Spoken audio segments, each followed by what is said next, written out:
You're listening to Design Atlas Season 4.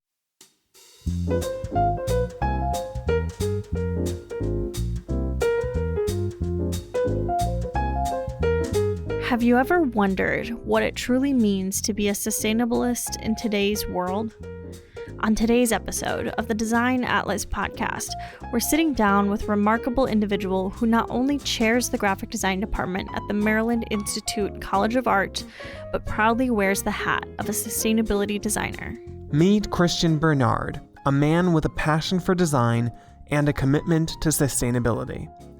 Throughout this episode, we wanted to pose a question. What does it mean to live and breathe sustainability in the midst of historic preservation? Join us as we unravel Kristian's story and discover what it truly means to be a sustainabilist.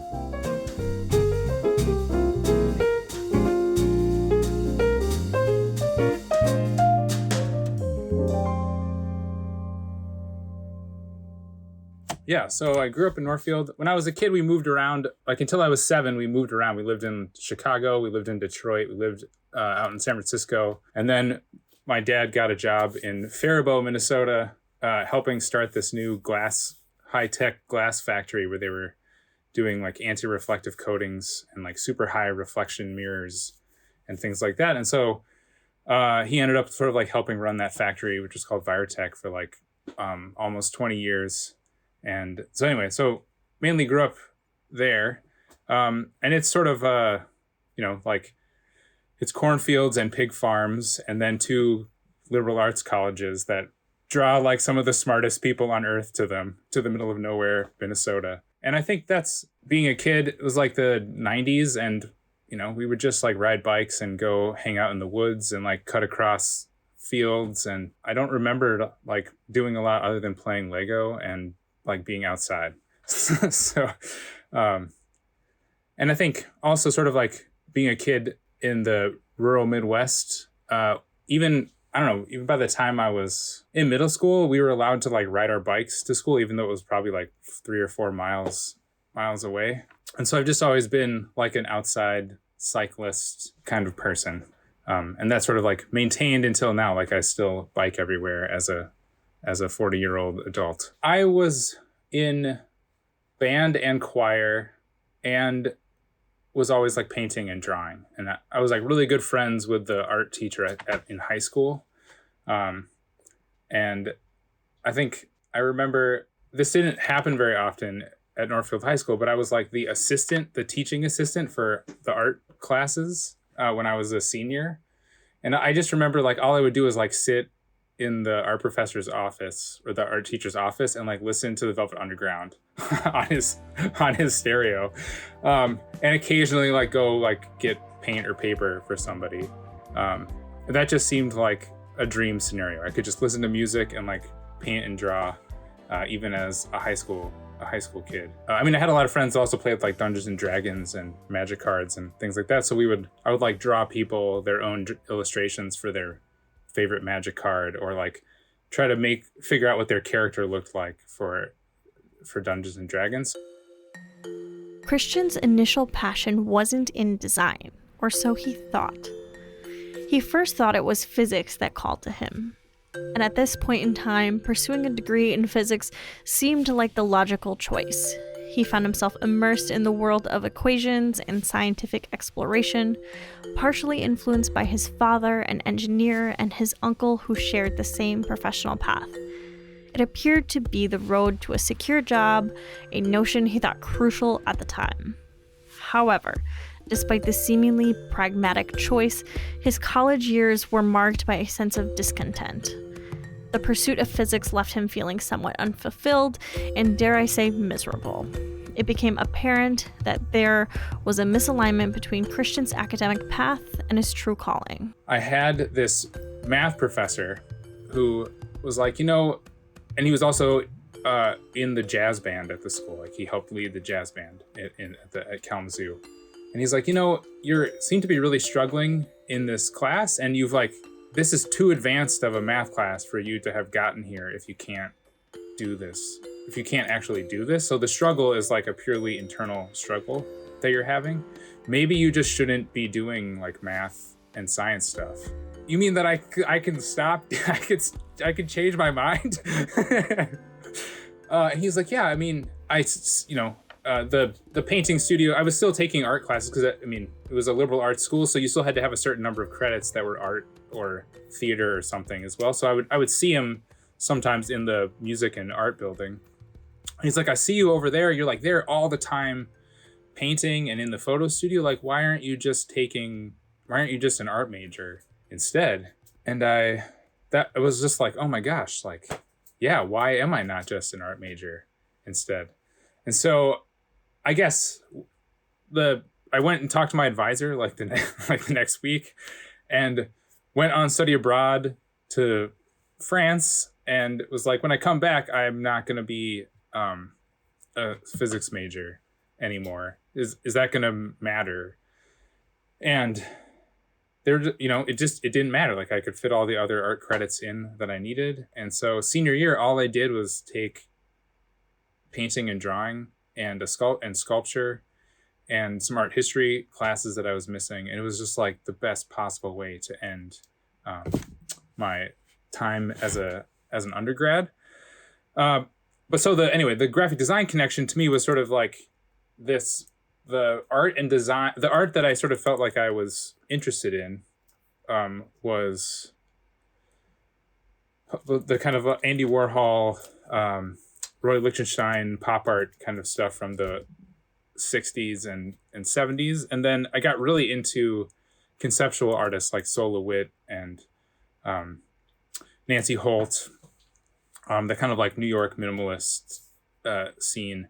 And that idea that you would like write a sentence or like set out instructions, and that would be like could just be followed and replicated, like really fit into my idea of like I was good at math and physics, but like how could I apply that kind of logic or technical perfection to something like what I was painting or what I was drawing. And so then when I got done with school, the place where that seemed like it intersected and was a job was sort of these graphic design positions, which I think I mostly found out about just because the library got print magazine and How and things like that I would just like look through when I was kind of killing time in the library. Anyway, that it just really seemed to click once I finally kind of decided physics wasn't the thing I had to do, but could be like mentally useful still afterwards. After receiving the cap and gown, his college journey led him back to the familiar streets of Northfield, Minnesota.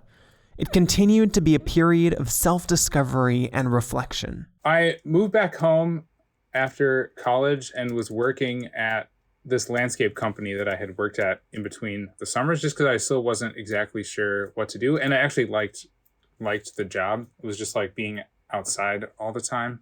Following his time managing landscaping crews through the remainder of that summer, Kristian decided it was time for a change. His next destination, the vibrant city of San Francisco. Now, don't get me wrong, it wasn't the typical pilgrimage to the tech mecca that you might expect. Instead, it was a quest to discover something more, to unearth a new chapter in the ever-evolving narrative of his journey. It wasn't really like the tech mecca where everybody went to go find a tech job. It was sort of like right before that became the thing to do. And so I had some friends that had moved out there that were just like working at galleries, and just thought maybe I could find some stuff to do. It turned out that it was like really hard to have a painting, like mainly like a painting portfolio and apply to graphic design jobs in a city like San Francisco, where like there were a ton of real graphic design people. So I ended up just doing some like odd things out there for a little while, and then moved back, like when my money ran out, just kind of like moved back to Northfield to work at the landscape company again. But I was designing. They were like, we know you want to do design, like graphic design stuff, so you can design all of our like newspaper ads, and you can make new hang tags for the plants and stuff like that. So I kind of like got to start having some like real projects to show people after that. My mom ran a bakery in town for a while, and so I was like designing this stuff for her bakery. And so once I sort of like started to have some things like that together, then I was able to kind of like get some things in Minneapolis that kind of became design stuff. In the course of his journey, Kristian stumbled upon AIGA events, a discovery that would shape the trajectory of his career path. During one of these events, he encountered a fellow design enthusiast, marking the beginning of a conversation that would unfold at the end of a captivating AIGA meetup. And he's like, you don't really seem like the rest of the people that are here. Like, you know, you don't look like you work at a design agency. And I was like, no, I just do my own thing. I've been working with these bands in town, and I'm actually trying to find a more serious design job. And so then I just like kept, we had a good conversation about the bands that he liked. And I just kept seeing him places. And every time I like would go up and be like, hey, do you have anything for me to work on?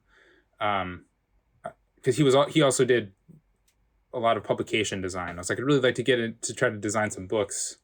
Here are some of my favorite books, like design books. And anyway, with a shared love of the elements of typographic style by Robert Bringhurst, he apparently was willing to take a chance on like starting to give me some projects. And so that was like my first real design studio job, was sort of working at Sean's studio. Anyway, we did a bunch of cool book projects. I think I worked for him for a couple of years.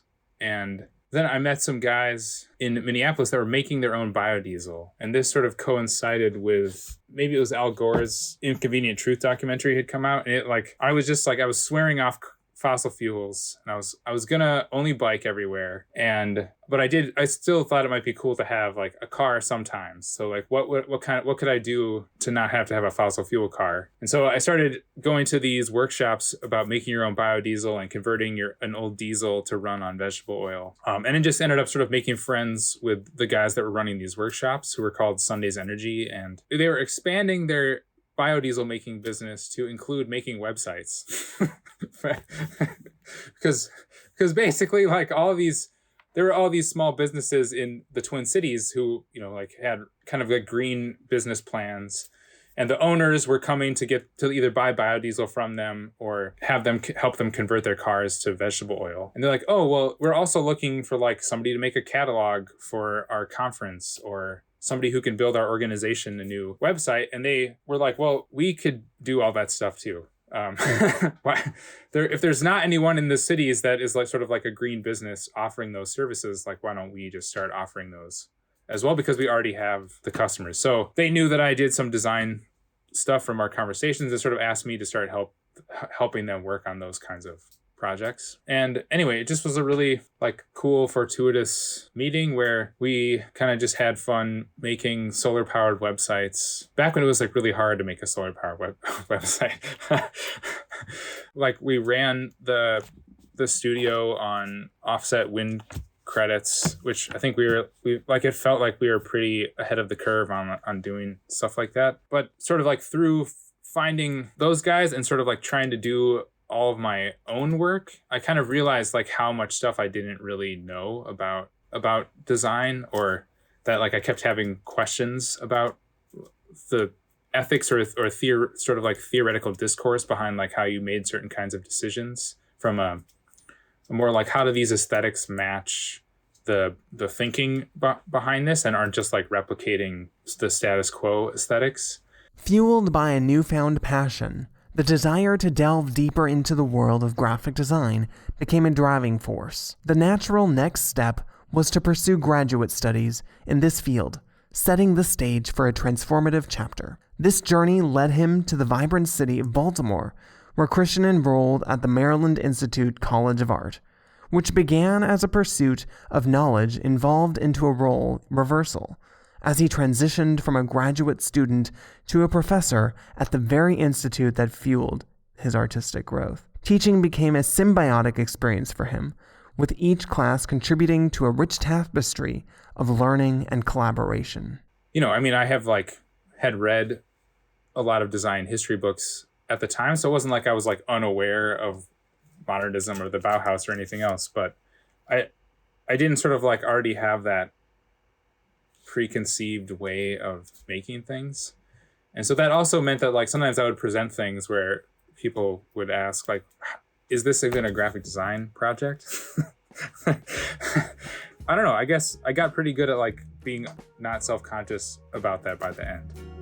Embracing the spirit of independence, Kristian embarked on a freelancing journey, weaving his design expertise into the dynamic tapestry of Baltimore's creative landscape. The decision to stay in Baltimore was a natural one, given the city's thriving creative scene and the ease with which freelance opportunities presented themselves. At the same time as he was freelancing, the chair of the university department recognized the need for additional expertise and extended an invitation for him to step into the role of a professor.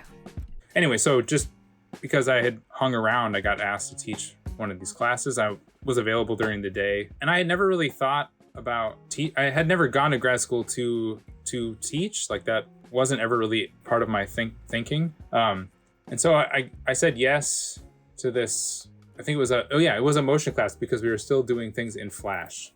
It was like the death rattle of Flash. And I was like, holy crap, this is actually super fun. And I can, the things that I was missing from grad school too, where like being able to kind of like ask people harder questions or try things that might not work, but might progress your practice or your thinking about design forward. I was able to do in the context of that class that were much harder to do in the context of a client project, like, and so, yeah, I got a kick out of it and told Brockett Horn, the chair at the time, that I would love to keep teaching classes if there were more that came up. And there never went, a term did not go by after that where I didn't teach at least one class. And then one year, there was a full-time opening that opened up, and I just decided that, I had been enjoying it. Had gotten to the point where like I needed to either decide I needed to go all in on my studio because that had grown pretty large, and kind of like stop teaching because I was getting too hard to fit teaching, like being like fully prepared for teaching with trying to run a full-time studio by myself. I was kind of thinking about having to say that I couldn't teach anymore when a full-time position opened up. They're actually hiring like 3 people all at once. So it seemed like a good opportunity to kind of try to get in. And so that was 2000, what year? That was like 2015, maybe.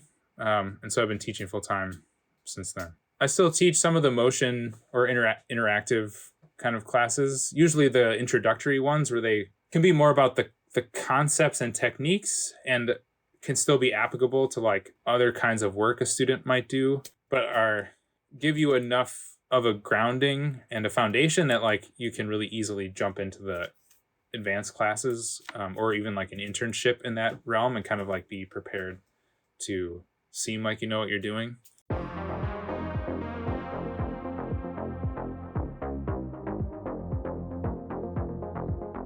In an unexpected turn of events, the birth of an environmental circular economy class emerged. Organically, a venture that wasn't initially intended to be a personal teaching moment. The class, designed to evolve with each passing year, endeavored to encapsulate the essence of a shifting landscape. Its core focus lied in exploring the intricate dance between design and the principles of a circular economy, delving into the nuanced ways designers can intentionally integrate circular economy concepts into their graphic design endeavors, irrespective of whether the client shares the same environmental conscientiousness. And then just sort of like what other questions do you need to ask if you're starting a project? When you're starting a project that makes it a sustainable graphic design project as opposed to just a status quo graphic design project. Like, should you make this at all? Like maybe that should be the first question you ask every single time you do any project. And not just like, how do you want me to do this? Or how should we do this? But just like, should we do it? Delving into the essence of sustainable graphic design, the quest for a definition led Kristian to a profound insight inspired by John Ehrenfeld. According to Ehrenfeld, sustainability hinges on a crucial first step, defining what it is that we aim to sustain. For him, sustainability embodies the idea that all life on Earth should flourish collectively. This nuanced perspective lays the foundation for a definition that extends beyond the traditional boundaries, bringing together a holistic vision where the thriving of every facet of life is interconnected. And that's what sustainability is for him. And I think Bruce Mao, when he was working on massive change, had kind of like a similar way that they defined it, was like the welfare of all life was the goal of the massive change project. And so if we use that kind of idea that like all life on Earth has to succeed together as what we want to sustain, then like sustainable graphic design has to account for like not just what this ad banner needs to look like, but like what does this ad banner need to look like if all life is flourishing? Again, it might beg the question of like, do we need to make this ad banner at all? But it might change also how you make the ad banner, or what the ad banner also tries to look like.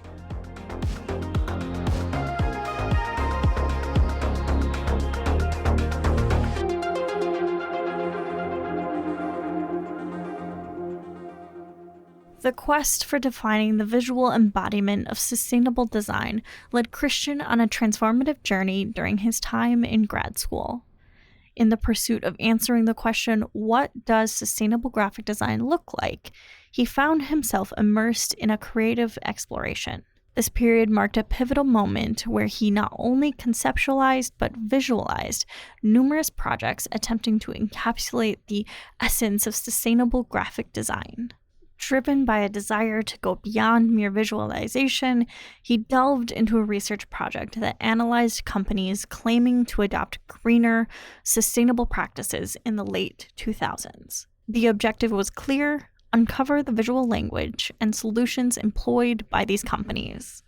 I ended up kind of like making these categories of like what these aesthetic groupings of things. And so it was like this idea that things just look the same, and maybe there's like other ideals or materials that went into making them, but they're not trying to look different because they just want to like sit on the shelf with everything else, or like look like a big, successful, important company like everything else. So that sort of like was another one.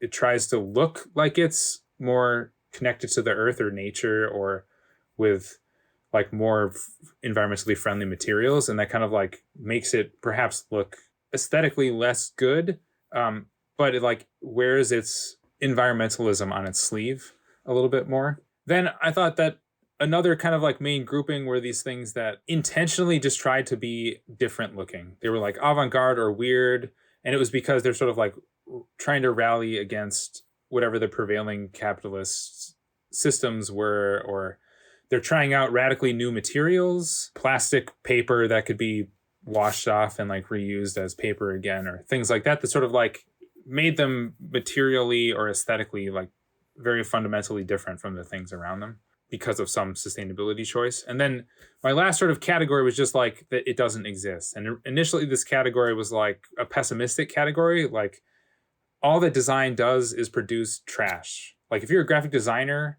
and it wasn't a book cover or like a record sleeve, like that thing probably was trash pretty quickly after somebody got it. That was sort of like how I was feeling, having done all this work. And so that sort of like set me off on a kind of like other tangent for a while, where I was like, I'm not going to make anything. I'm only going to write instructions and people can make their own stuff. Continuing to think about that, or like continuing to try to find ways to not make things, to like communicate things with signs without having to like make new signs. I kind of hit upon this idea, which I was like, oh, instead of it does not exist, meaning that it is impossible, it does not exist means that it embraces that idea that it probably will be trash, and like decides to not be trash by how do we like bring things together to communicate the message in the way that it needs to be communicated. And then those things can like go back to whatever they were, or like be easily processed, like be raw materials for something else afterwards. Two main projects in grad school that I made that like tried to embrace that, I thought like visualized that. Poster project that I made was just sort of like these aphorisms of sustainability they were then printed on, I just like printed them over an old newspaper that we had made for some other visiting artist workshop. The term sustainabilist might roll off the tongue a bit easier, and perhaps it makes more straightforward sense, but sometimes embracing a little in linguistic challenge can be a clever choice. Back when Kristian was a grad student, he found the term intriguing. Being a sustainabilist, as he defined it then, goes beyond the conventional approach of preserving the environment. It's about undertaking a holistic mission, ensuring the safeguarding and preservation of not just our ecological systems, but extending the care to our social and economic systems as well. It's a commitment to creating and, if necessary, reinventing systems that harmonize with both the natural and social order. And then as like an abstract framework of principles, I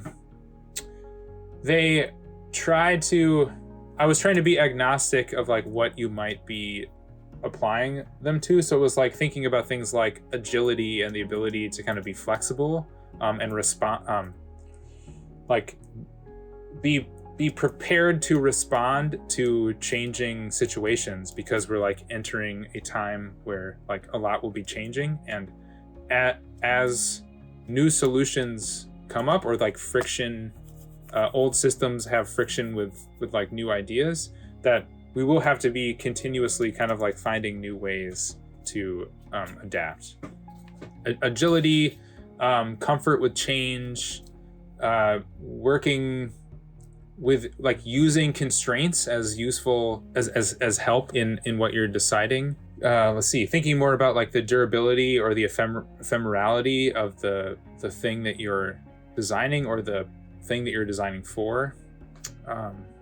Embracing things like entropy, and like accepting that like things kind of the universe wants to head towards chaos, and so maybe the systems that we've made that are all about like condensing energy into like super ordered structures isn't the best way to like have things have a really have longevity. I guess. And then also just like embracing services over objects, being better at understanding or like using systems, both like our invented systems, but also sort of like how do our invented systems actually like fit into the larger natural systems, which are really what are important to kind of jive with. How do you just leave your front door every morning and just sort of say, the way that I'm going to act today can like help point at least my neighborhood or like my office or wherever like on this path. Like I'm going to visually model this behavior that I think we need to get us to wherever version of a sustainable, all life flourishing together world that you sort of feel like we need to get to. And so, yeah, just like if your daily life output and your creative output are just like all aligned to that, how are they all signaling your vision of what the future might be instead? From the landscapes of Minnesota to the bustling city of San Francisco, and finally to the halls of the Maryland Institute College of Art, Kristian's narrative is not just a story of personal growth, but a testament to the ever-changing landscape of the design world. Whether it's crafting a curriculum around the circular economy or decoding the visual language of sustainable design, Kristian's insights have illuminated the path for those seeking a harmonious balance between creativity and consciousness. As we wrap up this episode, let Kristian's journey inspire you to embrace the complexities of sustainability, challenge the status quo, and weave your own narrative into the ever-evolving tapestry of design.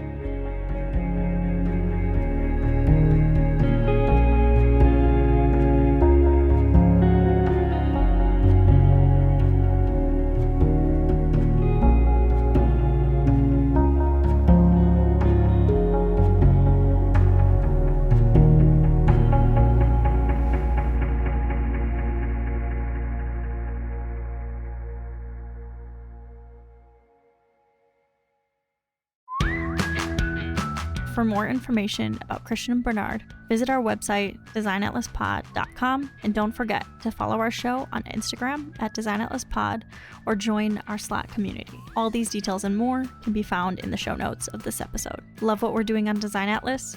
Make sure to give us a positive review on your favorite podcast streaming platform. We'd really appreciate your support.